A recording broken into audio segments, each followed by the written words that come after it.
এশার নামাজের পর মাত্র 3 বার দোয়াটি পড়বেন, মনের সব আশা আল্লাহ তাআলা পূরণ করে দিবে। জীবন ইচ্ছা পূরণের অনেক উপায় খুঁজে বেরিয়েছেন, মনের আশা পূরণ করতে অনেকের কাছে গেছেন, গলায় তাবিজ ঝুলিয়েছেন, পীরের পা ধুয়ে পানি খেয়েছেন, অনেক কষ্টে অনেক সাধন করেছেন, আশা না পেয়ে অর্থাৎ শেষ পর্যন্ত ফল না পেয়ে নিরাশ হয়ে ফিরে এসেছেন।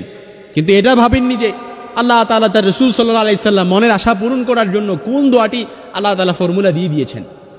আল্লাহর হাবিব সাল্লাল্লাহু আলাইহি সাল্লাম, সহিহ তিরমিজিতে হাদিসটি এসেছে, আল্লাহর হাবিব সাল্লাল্লাহু আলাইহি সাল্লাম বলেন, ওই সত্তার কসম যার হাতে আমার প্রাণ রয়েছে, ওই সত্তার কসম করে বলছি, কেউ যদি এই দোয়াটি পড়ে আল্লাহ তাআলার কাছে কোনো দোয়া করে, আল্লাহ তাআলার কাছে কোনো দোয়া চায়, আল্লাহ তাআলা তা ফিরিয়ে দেয় না। সুবহানাল্লাহ, আরো আসতে পড়েন, আল্লাহ তাআলা তা ফিরিয়ে দেয় না। এই জন্য আল্লাহ তাআলার কাছে এই দোয়াটি পড়ে বললেন, আল্লাহ এটা দিয়ে দেন, দিয়ে দিবে। আল্লাহ তাআলার কাছে বললেন, আল্লাহ এই আশাটা পূরণ করেন, পূরণ করে দিবে। আল্লাহর কাছে বললেন, আল্লাহ কষ্টে আছি, কষ্ট দূর করে দিবে। আল্লাহর কাছে বললেন, আল্লাহ ব্যবসায় মন্দা, বারাকা হচ্ছে না, ব্যবসায় বারাকা হবে। আল্লাহ তাআলার কাছে বলবেন, আল্লাহ বিয়ের জন্য পাত্রী খুঁজে পাচ্ছি না, পাত্রীর ব্যবস্থা করে দিবে। উত্তম পাত্রী, শুধু পাত্রীর ব্যবস্থা না, উত্তম পাত্রীর ব্যবস্থা করে দিবে। আল্লাহর কাছে বললেন, আল্লাহ বিয়ে করছি অনেক বছর হয়েছে, এবার একটা সন্তানের মুখ দেখতে চাই, নেক সন্তান দিয়ে দিবে। সন্তান দিবে না, শুধু নেক সন্তান দিবে। সুবহানাল্লাহ বিহামদি। যা দোয়া করবেন, এই দোয়াটি হাদিসে ইসমে আজম নামে এসেছে। ইসমে আজমের অনেক দোয়া আছে, অনেক দোয়া আছে, কিন্তু অনেক মোতাবাররা কিতাবের মধ্যে এবং মুহাদ্দিসিনে কেরাম এই ইসমে আজমটি একেবারে প্রসিদ্ধ একটি ইসমে আজম। আল্লাহ তাআলা, রাসূল সাল্লাল্লাহু আলাইহি সাল্লাম হাদিসের মধ্যে স্পষ্ট নেরেশন।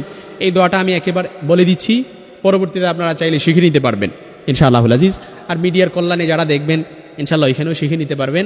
দোয়াটি এখানে লিখে দেওয়া হবে।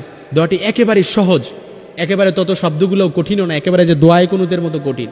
অনেক সময় তো গত সপ্তাহে এসে বলেছে, হুজুর দোয়ায়ে কুনুত বলছেন যে এত কঠিন, এটা তো শিখতেই পারিনি, এই জন্য বিকল্প কোনো ব্যবস্থা শিখাই দিছি। কিন্তু এই দোয়া ইসমে আজম, এটা শিখে নিবেন ইনশাআল্লাহ, একেবারে সহজ দোয়া। আল্লাহুম্মা ইন্নী আসআলুকা বিআন্নী আশহাদু আন্নাকা আনতাল্লাহ লা ইলাহা ইল্লা আনতাল আহাদুস সামাদ আল্লাযী লাম ইয়ালিদ ওয়া লাম ইউলাদ ওয়া লাম ইয়াকুল লাহু কুফুয়ান আহাদ। একেবারে কঠিন মনে হয় না? একেবারে কঠিন না, একেবারে সহজ, জিহ্বার সামনেই চলে আসবে। আল্লাহুম্মা ইন্নী আসআলুকা বিআন্নী আশহাদু আন্নাকা আনতাল্লাহ লা ইলাহা ইল্লা আনতাল আহাদুস সামাদ আল্লাযী লাম ইয়ালিদ ওয়া লাম ইউলাদ ওয়া লাম ইয়াকুল লাহু কুফুয়ান আহাদ। আল্লাহরে বললেন, আল্লাহ এই দোয়াটা পড়ে আল্লাহকে বললেন, আল্লাহ একটু কষ্টে আছি, কষ্ট দূর করে দেন, দূর হয়ে যাবে, কবুল হয়ে যাবে।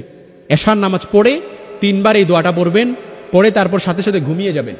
ঘুমানোর পরে উঠে ইনশাআল্লাহ দেখবেন আপনার মনটা একেবারে হালকা হয়ে গেছে। এই দোয়াটা কন্টিনিউ চালিয়ে যান, যতদিন আমল কবুল না হয় ততদিন এই দোয়াটা চালায়া যাবেন ইনশাআল্লাহুল আজিজ। তবে শর্ত হচ্ছে উদুল্লাহ ওয়া আনতুম মুকিনুনা বিল ইজাবা, আল্লাহর উপর পরিপূর্ণ আস্থা রাখবেন, বিশ্বাস রাখবেন যে আমার আল্লাহ আমার দোয়াটা কবুল করবে, আমার আল্লাহ আমাকে কখনো ফিরিয়ে দিবে না, আমার আল্লাহ আমাকে কখনো নিরাশ করবে না, আমার আল্লাহ তাআলা আমাকে এই দোয়া কখনো আমার বিফলে যেতে পারে না। আমি আল্লাহর কাছে বললে আল্লাহ তাআলা অবশ্যই আমার দোয়াটা কবুল করবে।